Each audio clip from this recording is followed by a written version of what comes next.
마가복음 3장 1절에서 12절의 말씀인데요. 우리 한 절씩 교독하고 12절 말씀을 우리 함께 읽겠습니다. 제가 먼저 1절 읽습니다. 예수께서 다시 회당에 들어가시니 한쪽 손 마른 사람이 거기 있는지라 사람들이 예수를 고발하려 하여 안식일에 그 사람을 고치시는가 주시하리라. 예수께서 손 마른 사람에게 이르시되 한 가운데에 일어서라 하시고 그들에게 이르시되 안식일에 생명하는 것과 악을 하는 것, 생명을 구하는 것과 죽이는 것 어느 것이 옳으냐 하시니 그들이 잠잠하거든 그들의 마음이 완악함을 탄식하사 노하심으로 그들을 둘러보시고 그 사람에게 이르시되 너의 손을 내밀라 하시니 내밀매 그 손이 회복되었더라. 바리새인들과 싸우고 헤롯 왕과 함께 어떻게 하여 예수를 죽일까 하느니라. 예수께서 제자들과 함께 바다로 물러가시니 갈릴리에서 큰 무리가 따르며 유대와 예루살렘과 이두메와 유단 강정 또 두로와 시돈 근처에서 많은 무리가 그가 하신 큰 일을 듣고 나오는지라. 예수께서 무리가 에워싸 미는 것을 피하기 위하여 작은 배를 대기하도록 제자들에게 명하셨으니 많은 사람을 고치셨으므로 병으로 고생하는 자들이 예수를 만지고자 하여 몰려왔습니다. 더러운 귀신들도 어느 때든지 예수를 보면 그 앞에 엎드려 부르짖어 이르되 당신은 하나님의 아들이니이다 하니 예수께서 자기를 나타내지 말라고 많이 경고하시니라. 아멘. 제가 잠깐 말씀 놓고 기도하겠습니다. 하나님, 오늘 이 저녁 이 말씀 마가복음 3장의 말씀을 통하여서 주님께서 우리 가운데 들려주시고자 하는 그 말씀을 들려주십시오. 예수 그리스도의 복음만이 우리의 삶을 새롭게 하는 줄로 믿습니다. 주여, 오늘 이 복음 듣고 우리의 삶과 우리의 마음이 새로워지는 역사 있게 하여 주시옵소서. 감사합니다. 예수님의 이름으로 기도했습니다. 아멘. 우리가 어제부터 이제 마가복음을 묵상하기 시작했어요. 이제 부활절을 앞두고 이제 복음서를 묵상하기 시작했는데요. 우리가 오늘 오전에 묵상한 2장의 말씀을 딱 한 센텐스로 요약하면 새술은 새 부대, 그 말씀으로 요약할 수 있을 것 같아요. 예수님께서 이 땅에 오셔서 뭐를 하셨냐면 이 세상의 질서를 뒤흔드셨습니다. 전혀 그리고 새로운 질서를 세우셨어요. 이 새로운 질서를 우리가 뭐라고 하냐면 하늘나라, 하나님 나라라고 얘기합니다. 하나님의 나라, 그렇죠? 우리가 익숙하게 받아들이던 질서, 그 질서는 제가 오늘 아침에도 말씀드렸듯이 무엇이 중심이 되는 질서입니까? 율법이 중심이 되고 그 율법이 드러내는 것은 죄이기에 곧 죄의 질서가 되는 거예요. 그렇죠? 그래서 당시의 질서는 겉으로 보기에는 율법에 근거한 것처럼 보였습니다. 그러나 율법은 본래 죄를 드러나는 기능을 할 뿐 사람을 의롭게 만들 수는 없었죠. 결국 그 질서의 뿌리는 죄에 묶여 있었고 율법이라는 이름 아래 종교 지도자들은 오히려 그 질서를 이용해 사람들을 억누르고 착취하고 자신들은 가장 높은 자리에 앉아 있었습니다. 그러니까 어떻게 보면 죽음의 질서인 거예요. 한 사람이 죽어야 다른 사람이 살 수 있는 그러한 구조 가운데 세상이 움직이고 있었다는 것이죠. 아이러니한 것은 하나님께서 하나님의 백성이라고 부르셨던 이스라엘 안에서도 한 사람이 죽어야, 한 사람이 희생되어야 다른 부류가 살아나는 그러한 세상 가운데 이들이 지금 세상을 운영하고 있었다라는 거예요. 그 구조는 영적으로도 사회적으로도 사람들을 묶어두는 무엇과 같다고 말씀드렸습니까? 피라미드 같았다. 근데 우리가 지난주에 출애굽기 이야기하면서 똑같은 말씀을 드렸죠. 애굽이 어떤 구조였다고요? 피라미드와 같은 구조였다고요. 그렇죠? 이것은 마치 출애굽 이전 애굽의 피라미드 구조 안에서 이스라엘 백성들이 고된 노역에 시달리며 억눌려 살아가던 모습과도 같습니다. 겉으로는 어떻습니까? 삼각형이 이렇게 돼 있으니까 안정적일까요? 불안정할까요? 안정적이죠. 삼각형이 굉장히 안정적이잖아요. 그렇죠? 굉장히 안정적으로 보이고 평화처럼 보이지만 사실은 죄가 다스리는 질서였다는 거예요. 그런데 예수님께서 오셔서 이 구조를 무너뜨리십니다. 병든 자, 죄인, 세리, 이방인 그 누구도 예외 없이 하나님의 나라 안으로 부르세요. 새 포도주는 새 부대에 담아야 한다고 하셨던 그 말씀처럼 예수님께서는 새롭게 시작된 하나님의 나라에 어울리는 새로운 질서, 곧 은혜의 회복의 질서를 선포하셨습니다.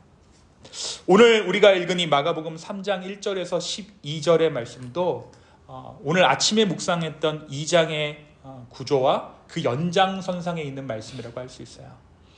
예수님은 다시 한번 안식일에 하나님의 일을 행하시죠. 여러분, 안식일이라는 것이 무엇입니까? 전통적인 질서예요. 예수님이 전통적인 질서를 부셨던 것이 아니라 오히려 그 전통적인 질서 안에서 하나님 나라를 선포할 수 있는 진정한 복음을 전할 수 있는 기회 삼으셨다라는 것입니다. 여러분, 교회가 타락합니다. 교회가 어려워집니다. 그런데 여러분, 그러면 교회가 전부 없어질까요? 하나님께서 교회 말고 다른 공동체를 세우실까요? 아닙니다. 하나님은 그 구조 안에서 그 안에 있는 컨텐츠들을 바꾸시는 거예요. 그 안에 있는 복음의 메시지들을 바꾸는 거예요. 그 안에 있는 성도들을 변화시키는 것입니다. 안식일의 회당 가운데 모여있는 그 사람들에게 새로운 질서를 선포토록 하신 것이 바로 예수님께서 하신 일이었어요. 여러분, 이 안식일은 율법에 의해 고착되고 사람을 억압하는 구조가 되어버렸습니다. 바리새인들의 안식일은 사람을 살리는 날이 아니라 죄를 적발하기 위한 날이에요. 그렇죠?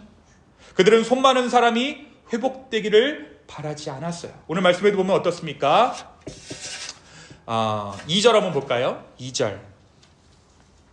자, 2절 다 같이 한번 읽겠습니다. 시작. 사람들이 예수를 고발하려 하여 안식일에 그 사람을 고치시는가 주시라고. 자, 어떤 법에 의하여 지금 예수님을 고발하려고 할까요? 율법이죠. 하나님의 법이라고 말하는 그 율법입니다.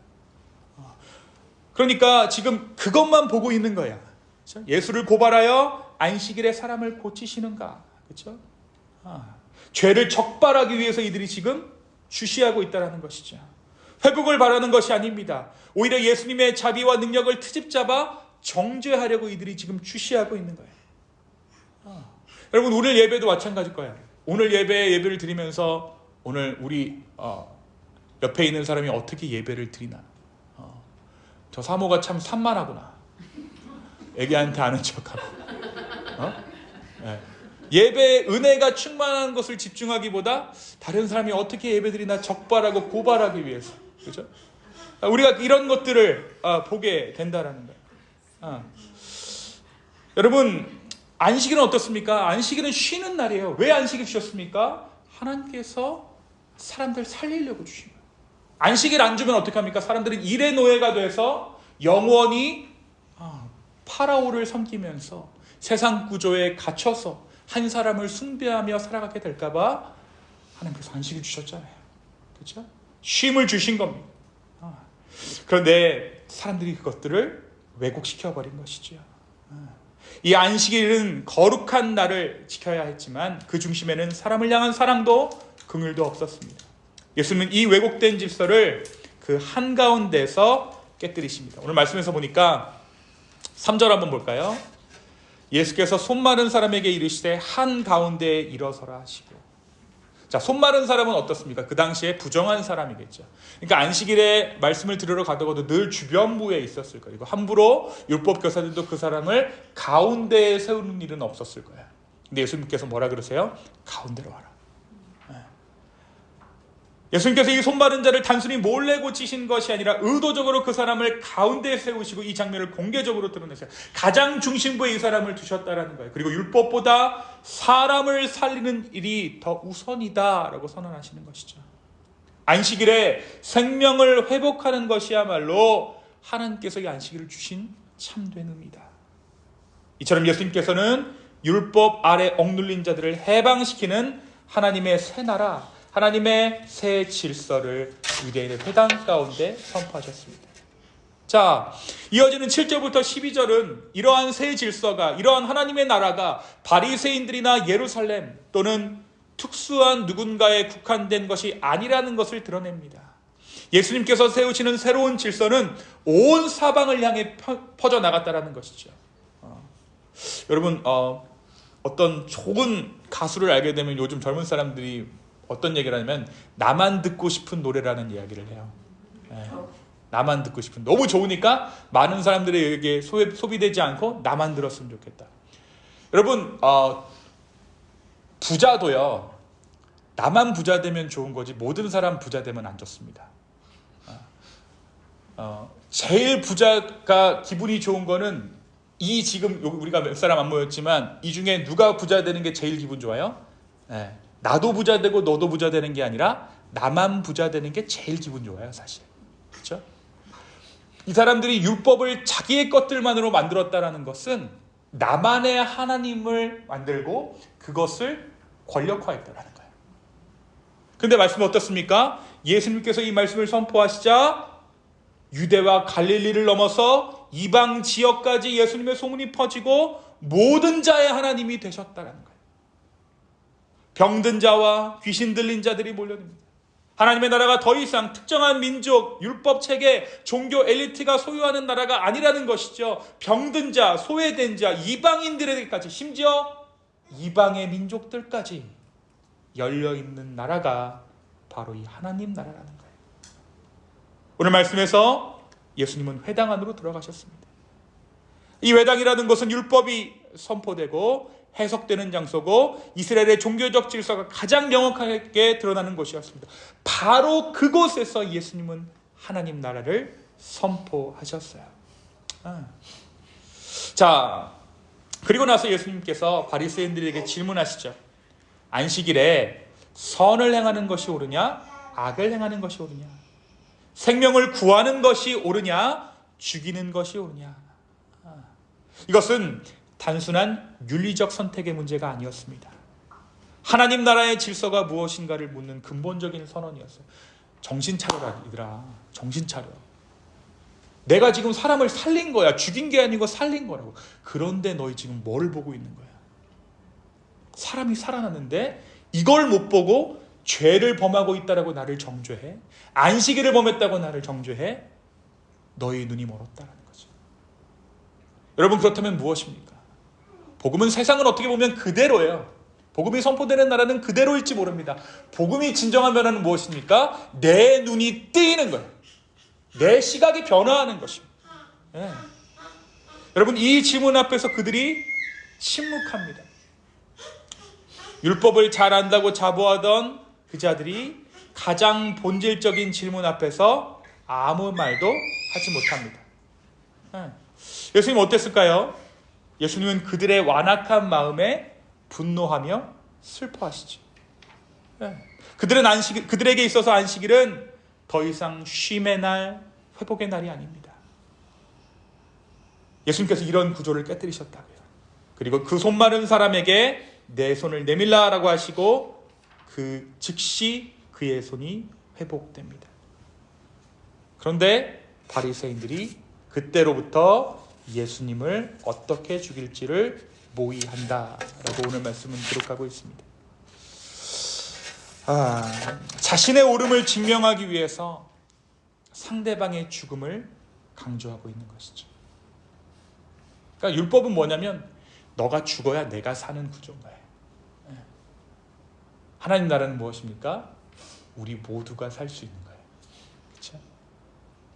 자, 이들의 어떤 예수님의 이 생명에 대한 위협에도 불구하고 예수님의 새 질서, 새 창조는 멈추지 않았습니다.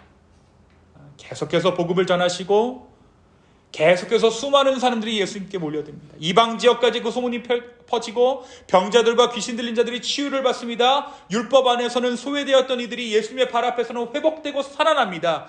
예수님은 새 포도주를 헌 부대에 담지 않으셨어요.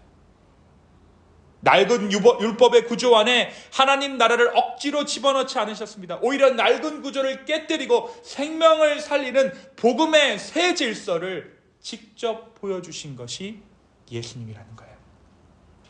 사랑하는 성도 여러분, 오늘 이 본문은 단지 과거 바리새인들의 이야기나 회당의 일화를 들려주는 것이 아닙니다. 이 말씀은 오늘날 이 땅을 살아가고 있는 소위 예수 그리스도를 믿습니다라고 말하는 우리에게 무겁고도 분명한 질문을 던지고 있는 것이죠. 여러분, 우리의 예배의 목적은 무엇입니까? 은혜를 받는 것이 아니에요. 제가 오늘 기도 인도를 하면서 어떤 기도를 여러분에게 인도했습니까? 하나님 찬양하자, 하나님 예배하자, 주님을 높입시다라는 제가 기도 제목을 내드렸죠. 여러분, 우리의 예배의 목적은 단순한 자기 만족에 있는 것이 아닙니다. 여기서 은혜를 받아 예수님의 사랑을 깨닫고 세수를 세부대에 담는 그 일을 하는 것, 그것까지가 바로 우리가 드려야 할 예배의 완성이에요. 예수님 당시 회당 안에서 수많은 사람은 보이지 않는 존재였습니다. 부정한 존재였어요. 그 존재를 드러내신 분은 예수님이셨습니다. 오늘 우리 교회 가운데도, 우리 공동체에도 손마른 자들이 있어요. 아파도 말 못하고 지쳐도 알아주지 못하는 자들이 있을 것입니다. 그런데 우리도 바리새인들처럼 왜 저 사람은 은혜 받지 못하지? 왜 저 사람은 교인답게 행동하지 못하지? 왜 교회 안에서 적어도 이 정도의 에티켓을 지켜주지 못하지?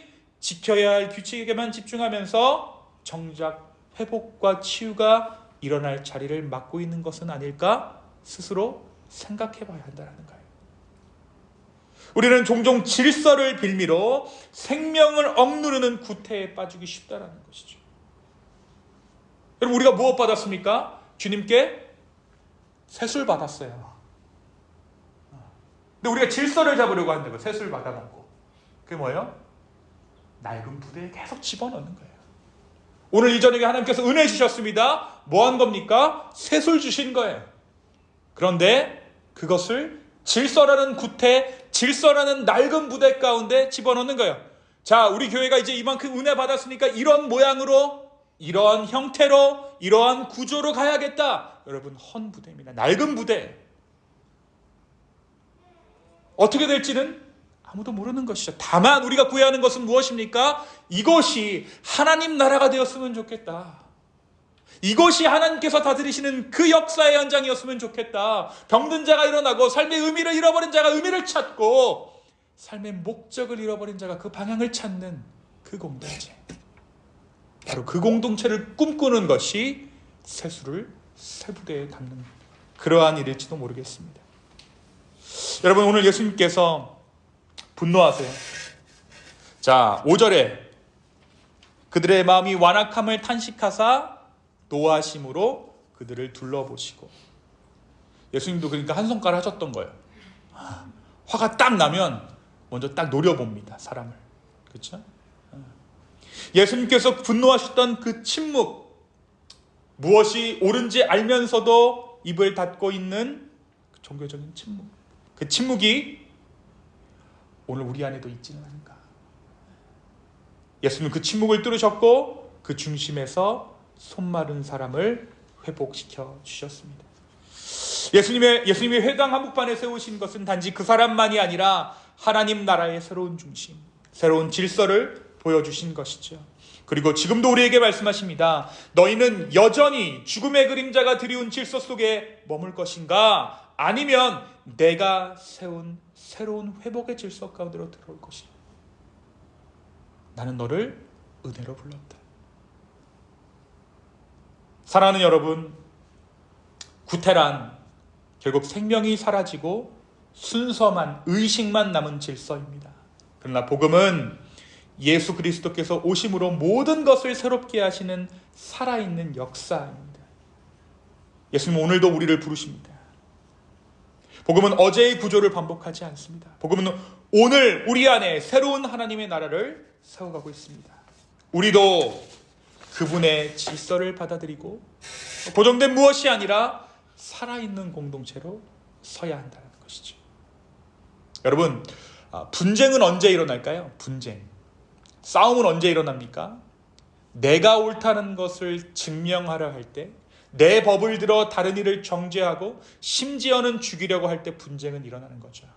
내 기준과 정의가 절대적인 것이 되어버릴 때 우리는 그 기준을 지키기 위해서라면 너가 지금 없어져야 되겠어. 그렇죠? 하지만 내 기준보다 저 사람의 생명이 더 중요하다는 마음이 우리 가운데 있다면 우리는 멈출 수 있는 거예요. 그때 우리는 정죄보다 회복을, 판단보다 긍휼을 택할 수 있는 것이죠. 우리는 때로 예수님이 주신 은혜, 다시 말해 세수를 나의 판단이라는 낡은 부대에 담습니다. 내가 받은 은혜를 잊는 거예요. 잊어버리는 거예요. 내가 받은 은혜를 잊어버린 채 내 옳음을 증명하는 것이 유일한 성공의 기준이 되어버립니다. 그러다 보면 어느 순간 마음은 굳어지고 관계는 갈라지고 복음은 이론이 되어버리는 것이죠. 그럼 결국 어떤 일이 일어날까요? 내 주변이 죽어 있는 거예요. 여러분 생각해 보세요. 계속 싸우는 족족 백전백승이에요. 그렇죠? 그러면 내 주변은 다 어떻게 돼요? 나의 오름으로 인해 다 죽는 거예요. 예수님이 이러한 승리를 말씀하신 것이 아니죠. 그렇죠? 나는 오른데 주변은 모두 죽었습니다. 그럼 결국 내 주변은 죽어 있어요. 예수님은 그런 우리를 향해 물으십니다. 그 오름으로, 그 잘난 오름으로 너는 누구를 살릴 수 있느냐? 예수님의 복음은 나의 오름을 증명하기 위한 무기가 아니라 죽은 자를 살리기 위한 생명의 능력인 줄로 믿습니다. 복음은요, 논쟁에서 이기라고 주신 것이 아니라 깨어진 마음을 일으키고 상한 자를 감싸 안으라고 우리 가운데 주신 것이죠. 그러니 이제는 나의 오름을 잠시 내려놓고 다시금 은혜를 붙잡는 오늘 이 저녁 되었으면 좋겠습니다. 내가 옳았기에 사는 것이 아니라 그분이 은혜를 주셨기에 사는 것임을 기억하면서 정말 주님의 은혜가 내게 큽니다 라는 그 고백으로 말미암아 내가 받은 그 은혜를 세부대 다른 사람을 살리는 일에 담아내는 저와 여러분 되기를 예수님의 이름으로 축원합니다. 어제 대한민국에서 굉장히 큰 일이 있었죠. 어떤 일이 있었습니까? 또 한 번에 대한 대통령의 탄핵이 있었습니다. 여러분, 어떤 정치적 오름이 증명된 날이 아니에요. 그날은 슬픈 날입니다. 그렇죠? 국가적으로 손실이 있는 날이고요. 또 한 번의 나라의 반쪽은 누군가는 아파해야 하는 그런 날이에요. 다시 말하면 크리스찬 중 누구도 그 날에 대해서, 그 일에 대해서 책임에서 자유로울 수 없다는 것입니다. 왜요? 하나님께서 먼저 우리에게 은혜를 주셨잖아요. 탄핵됐으니까 잘 됐네. 또는 어떻게 대통령을 2번이나 탄핵시킬 수가 있어? 아닙니다. 우리는 조국 대한민국을 위해 기도해야 합니다. 하나는 트럼프를 위해 기도해야 되겠지만 여기 모인 우리는 조국 대한민국을 위해 기도해야 되는 줄로 믿습니다. 복음의 상실을 보고 있는 것 같아요. 요즘 세상을 보면 한국을 봐도 그렇고 미국을 봐도 그렇고 복음의 상실 시대를 우리가 살아가는 게 아닐까. 한국 계신 분은 그렇죠. 저한테 가끔씩 그런 얘기 하세요. 야, 너라도 미국 살아서 다행이다. 근데 여러분, 우리가 살고 있는 미국은 만만하고 호락호락한가요? 여기 더 난리잖아요. 그렇죠? 거기는 병원이라도 편하게 가죠. 그렇죠? 한국은. 복음의 상실 시대 가운데 우리가 살고 있습니다. 저는 그래서 더욱더 뚜렷이 우리가 예수님을 믿어야 돼요. 이 마지막 시대에요, 여러분. 다른 데 진짜 희망이 없는 것 같아요. 진짜. 오직 예수 그리스도의 복음만이 소망입니다. 더 정확히 말씀드리면 예수 그리스도의 복음으로 변화되어진 우리가 이 세상의 소망인 줄로 믿습니다. 오늘 이 저녁 이 복음으로 다시 한번 우리의 삶이 새로워지게 되는 역사가 있기를 예수님의 이름으로 축원합니다. 제가 잠깐 기도하겠습니다. 하나님 아버지, 오늘 이 저녁 이 말씀을 통하여서 우리에게 복음이 무엇이고 하나님께서 우리의 삶 가운데 어떠한 일을 행하고자 하시는지 말씀하여 주심에 참으로 감사합니다. 주님, 다시 한번 우리의 삶을 아버지께 드립니다.